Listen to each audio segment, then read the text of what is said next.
A parábola do filho pródigo, ela se tornou uma das parábolas mais conhecidas do planeta, uma das histórias no todo mais contadas e recontadas e repetidas na civilização humana.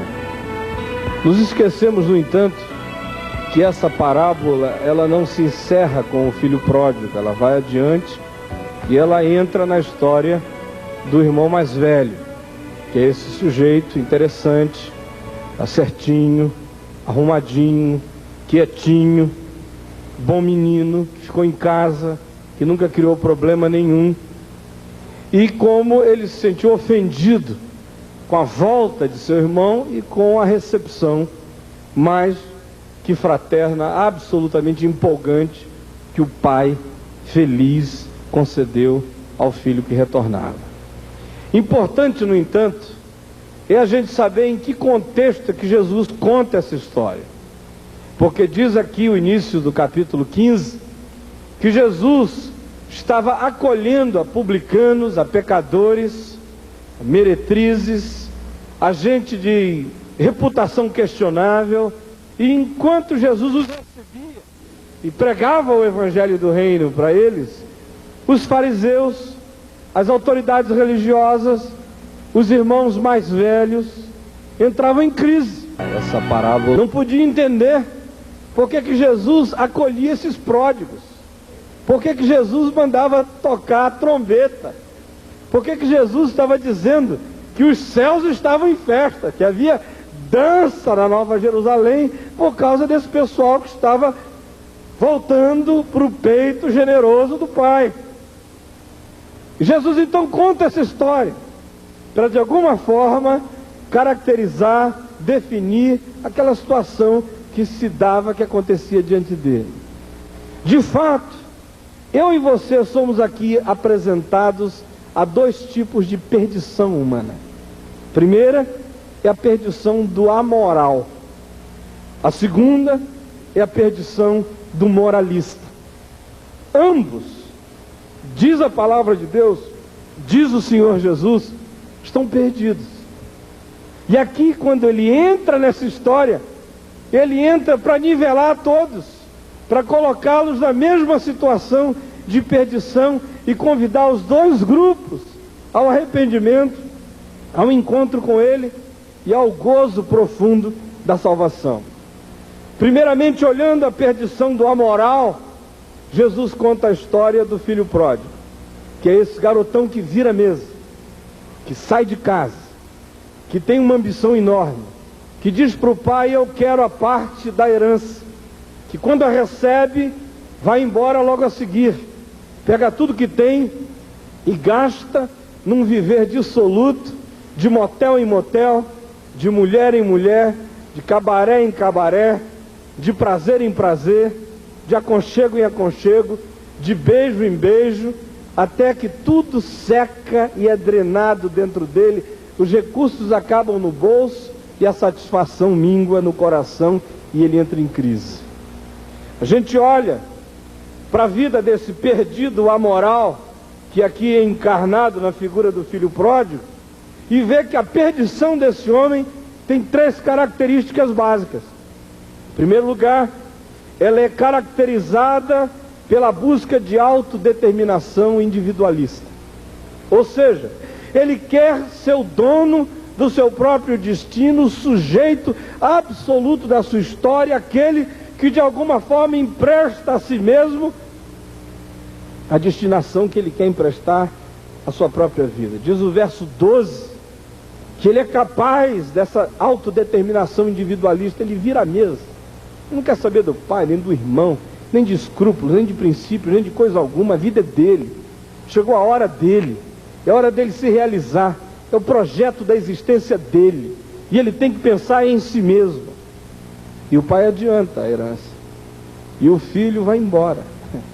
Escolhe o seu próprio caminho, traça o seu próprio destino.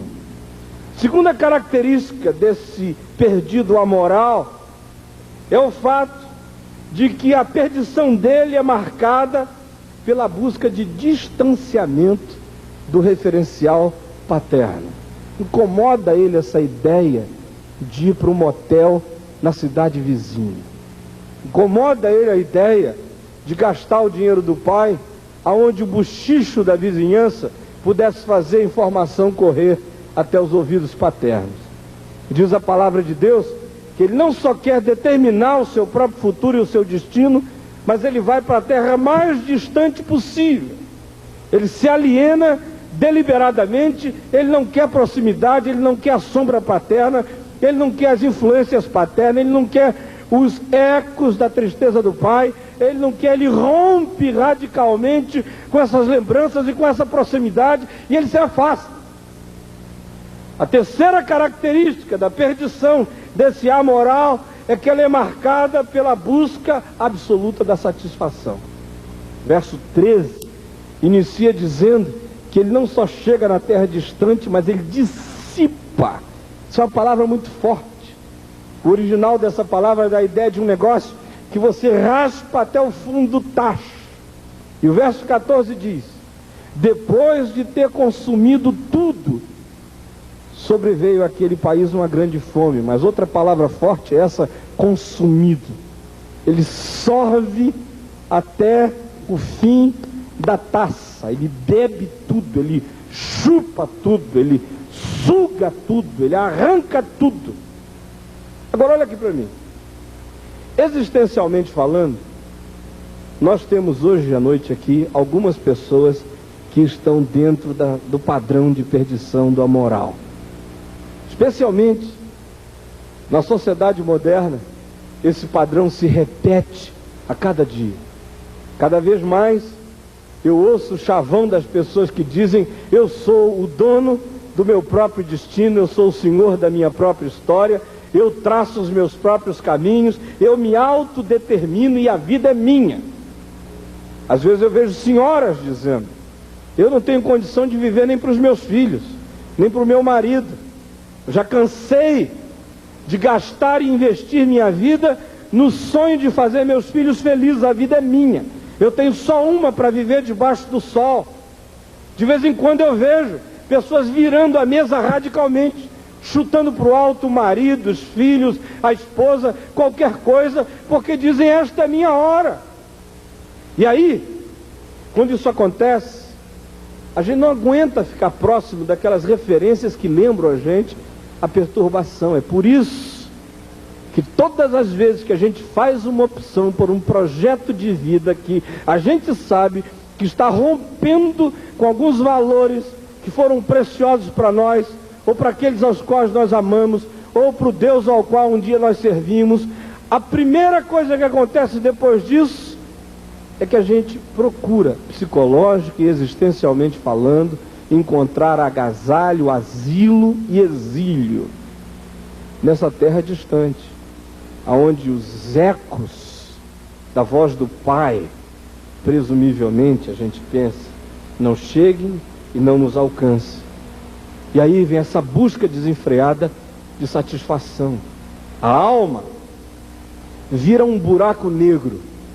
A gente existe para sugar tudo isso e tentar aqui dentro encontrar um lugar aonde tudo isso que a gente põe para dentro de alguma forma se acumule, nos fazendo ter um sentimento de satisfação pessoal que nunca chega.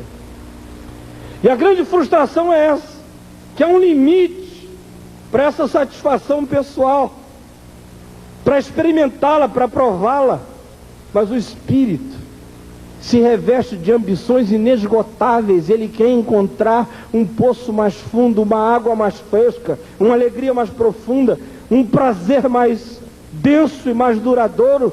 E essa coisa pode ser cavada até os porões da alma da gente, que nós não vamos encontrá-la nunca.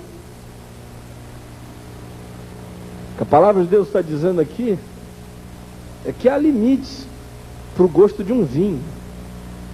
Há limites para um orgasmo sexual. Há limites para um sofá confortável. Há limites para a melhor noitada que o dinheiro possa comprar. A palavra de Deus está dizendo aqui que esse homem investe tudo, e ele chega a um ponto em que ele dissipa tudo, consome tudo. E não só o dinheiro acaba, mas os recursos humanos dele, interiores, acabam juntos. E ele cai num estado de falência radical. A segunda perdição que aparece aqui é a perdição do moralista. Esse auditório aqui tem muito mais irmãos mais velhos do que filhos pródigos. Os filhos pródigos estão ali na esquina. Os filhos pródigos, a maioria, não tem coragem de entrar aqui. Os filhos pródigos, a maioria, não se sentem confortáveis chegando aqui dentro. Os filhos pródigos têm que ser encontrados do lado de fora, outdoors, como esse aqui, que o pai sai ao encontro dele no meio da rua, é um encontro lá de fora, indoors, fica constrangedor para o filho pródigo. Agora, esses que estão aqui dentro da casa, a maioria deles podem ser caracterizados pelo irmão mais velho, que vive um diferente tipo de perdição. Essa perdição do irmão mais velho tem 3 características básicas também. Em primeiro lugar, ela é caracterizada pela falta de festa na vida. Ou seja, o irmão mais novo volta, o pai prepara uma festança, o irmão mais velho chega, vê o arrasta-pé, o movimento lá dentro da casa, aquela alegria, tem conjunto tocando, tem gente gargalhando, tem alegria na mesa, as portas estão transbordando, os vizinhos estão na varanda, há um ar de alegria, ele não entende nada, ele saiu meio-dia e a casa estava num marasmo, ele volta às 7 da noite e a casa está em festa. Aí ele chama um criado e diz: que negócio é esse? O criado diz: é teu irmão que voltou, teu pai o recebeu com saúde, ficou alegre, contratou o conjunto ali da vila e agora convidou os amigos, mandou matar um boi, fez uma senhora de uma picanha, está todo mundo aí dentro vivendo essa alegria enorme. Aí o rapaz mais velho entra em crise, chama o pai, dizem aqui os versos de 25 a 28, que ele chama o pai depois de ouvir essa história e diz: olha, pai, eu estou te servindo aqui há quanto tempo e tu nunca me deste liberdade para eu matar um novilho cevado, para eu me alegrar com os meus amigos. Eu conheço muita gente dentro da igreja que está vivendo a perdição do irmão mais velho. Gente que não tem a menor condição de olhar para a festa da vida e para olhar para a festa que acontece na vida de outros como sendo uma possibilidade que venha a incluir a eles. É gente que nem se alegra e que entra em crise quando vê alguém se alegrando. É especialmente a crise dos religiosos tradicionais, o pessoal que não tem festa nenhuma na vida, esse pessoal que não sabe ser feliz e tem raiva de quem sabe. Segunda característica da vida desses perdidos moralistas é a falta de liberdade na vida. Se de um lado eles não sabem viver o encantamento da música, da festa, da celebração, não sabem entrar numa casa feliz, ficam do lado de fora, entram em crise, não sabem onde se enfiam. De um outro lado, eles também definiram para si mesmos um universo que carece totalmente de liberdade.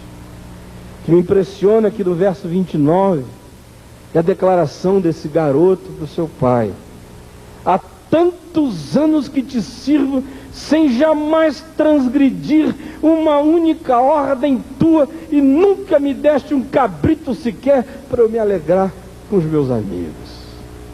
Sua vidinha desgraçada, aquele monte de vaca gorda, zebu para todo lado na fazenda, cordeiros, carneiros.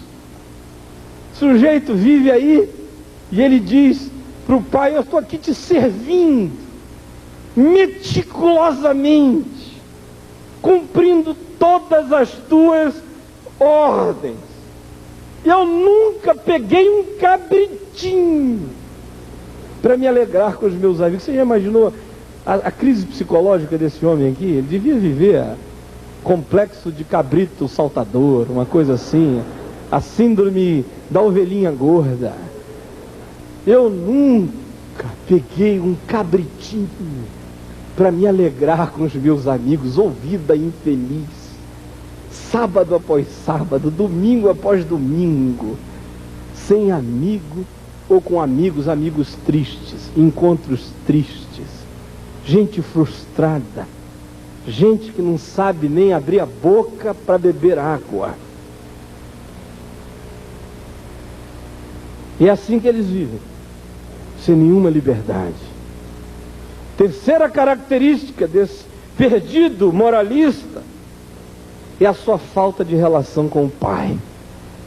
Ele tem relação com as coisas do pai, ele sabe o número de cabritos que o pai tem, ele é que marca a boiada toda, ele conhece os empregados pelo nome, ele come a ceia na casa do pai, mas o pai é um distante, é um estranho. O irmão mais novo se distanciara do pai indo para a terra distante. Esse nunca saíra de perto do pai, mas vivera longe do pai, tão longe quanto o outro. O outro, pelo menos, que está na terra distante, chama o pai de pai e pensa no pai como pai, e imagina a misericórdia, o amor e o perdão como sendo uma possibilidade do pai. Esse aqui está do lado do pai e não acha que o pai é capaz de uma generosidade mínima. O pai desse aqui é severíssimo.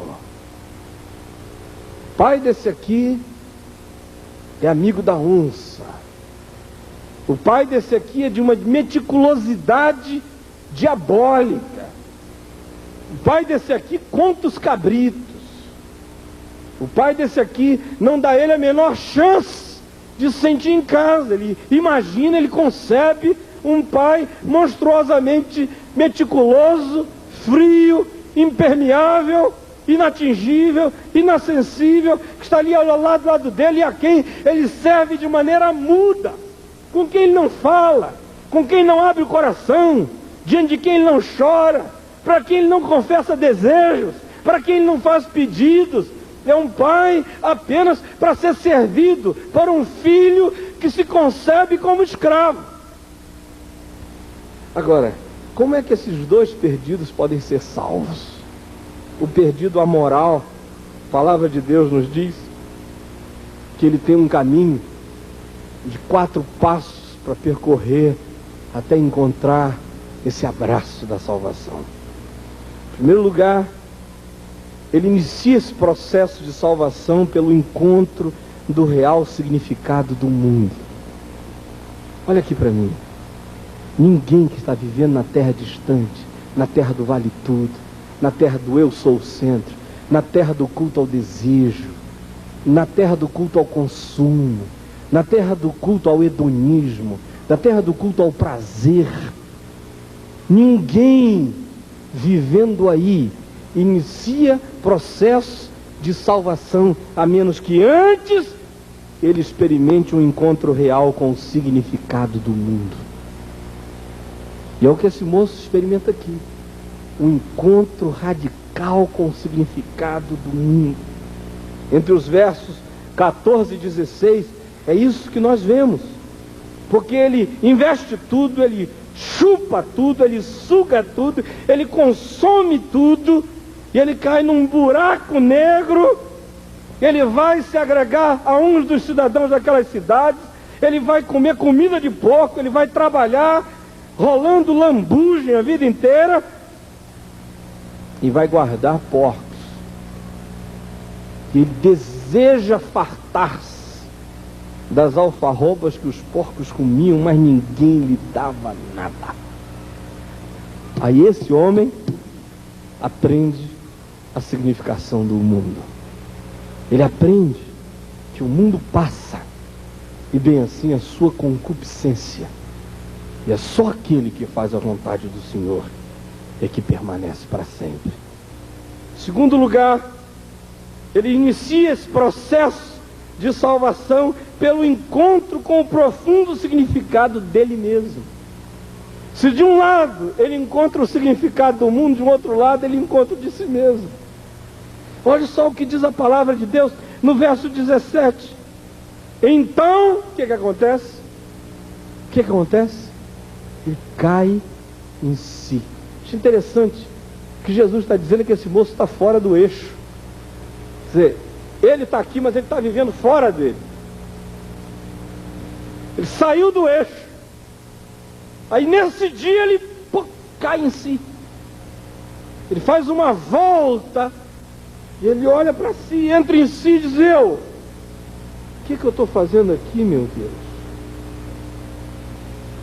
Isso é arrependimento. Você volta para o eixo de si mesmo. De meu Deus, o que eu estou fazendo aqui? Esse cair em si é talvez o maior milagre que possa acontecer na mente e no coração de um ser humano.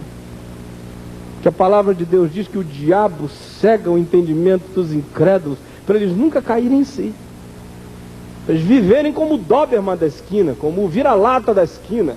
Para eles só responderem às emulações, a instintos, a gosto, a resposta, a prazer, ao olho, ao vai, sem nunca olhar para si. E aí vem um terceiro momento na vida dele. Ele faz a decisão de voltar ao Pai.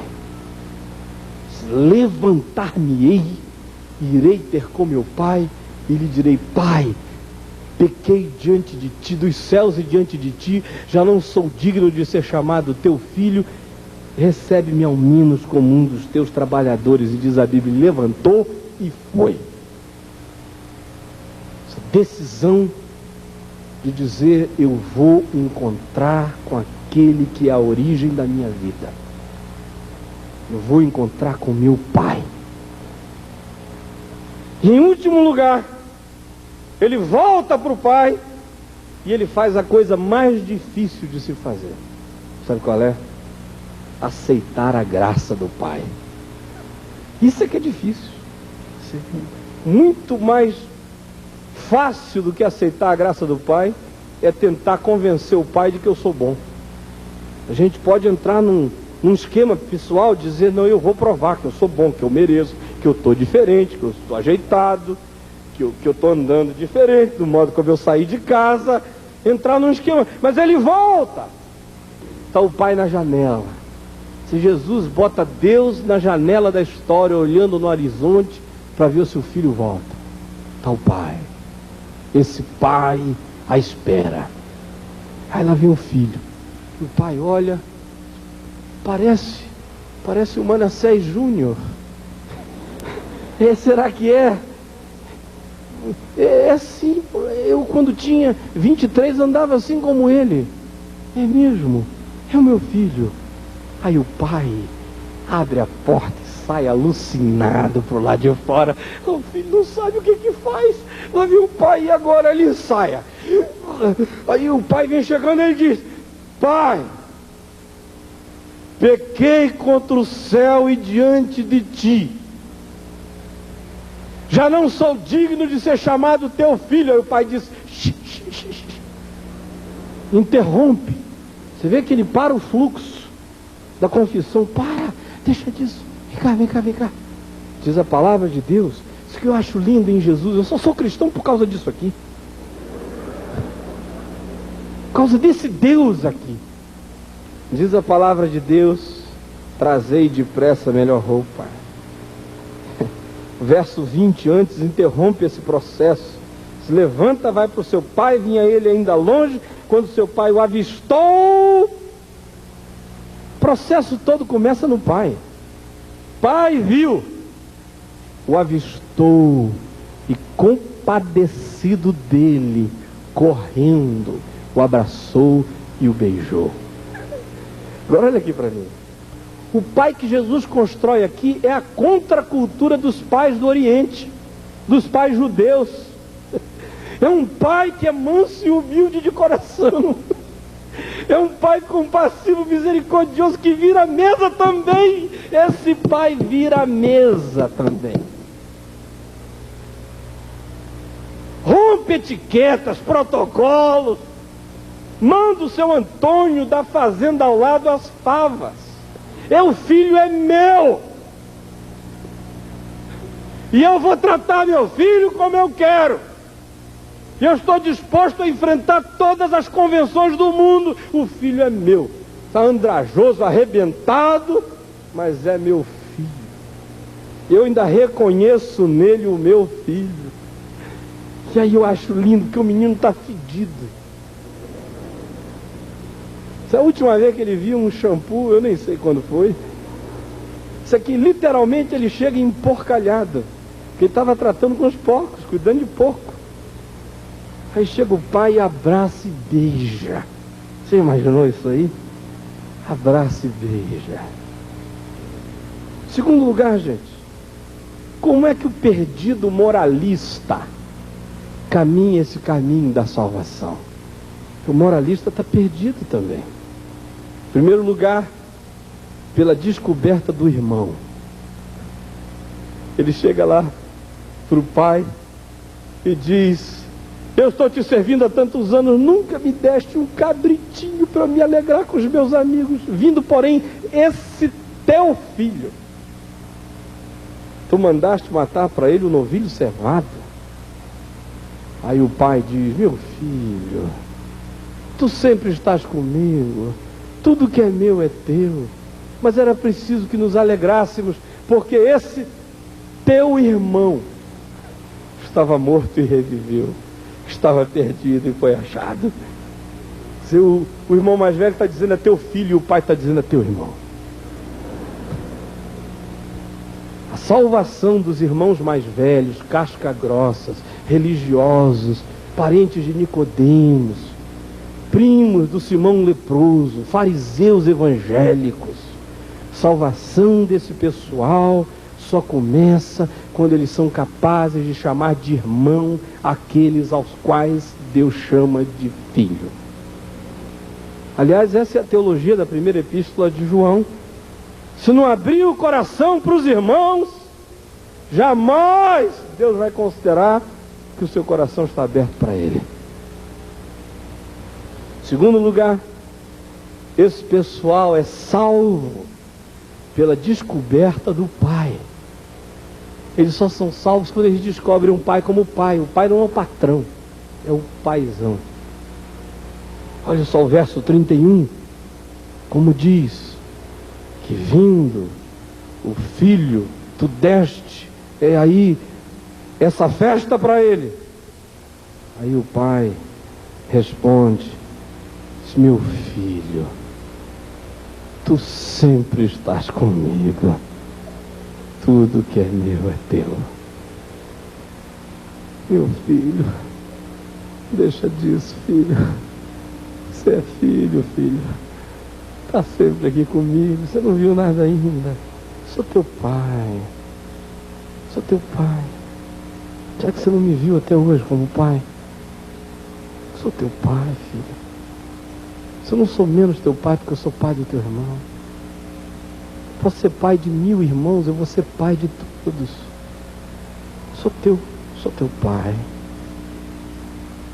A salvação deste homem passa fundamentalmente pela descoberta da relação do pai como pai, não como patrão. Não é o patrão da tua alma, ele é o painho, ele é o daddy, ele é o papa. E por último, esse pessoal é salvo pela descoberta também da herança. Esse meu filho, tu sempre estás comigo, tudo o que é meu é teu. Você está vivendo como um mendigo sentado em cima de uma montanha de ouro. Deixa disso, filho. Tira o sapato, estica a perna, pede um suco. Quer o controle remoto? Você está em casa, meu filho.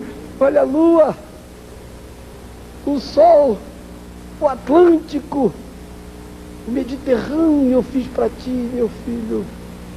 Uva doce, Argentina, sem caroço. Fiz para ti, ginipapo, graviola, cupuaçu, ninguém conhece isso aqui. taperebá, as peras mais doces, arroz doce, pamonha salgada, cachoeira com água gelada, igarapé de água fresca, narizinho do filhinho da gente, que a gente enfia assim no pescoço. Eu fiz por amor de ti, é gostoso, então curte. Beijo da tua mulher, do teu marido, cheiro do cabelo da tua filha,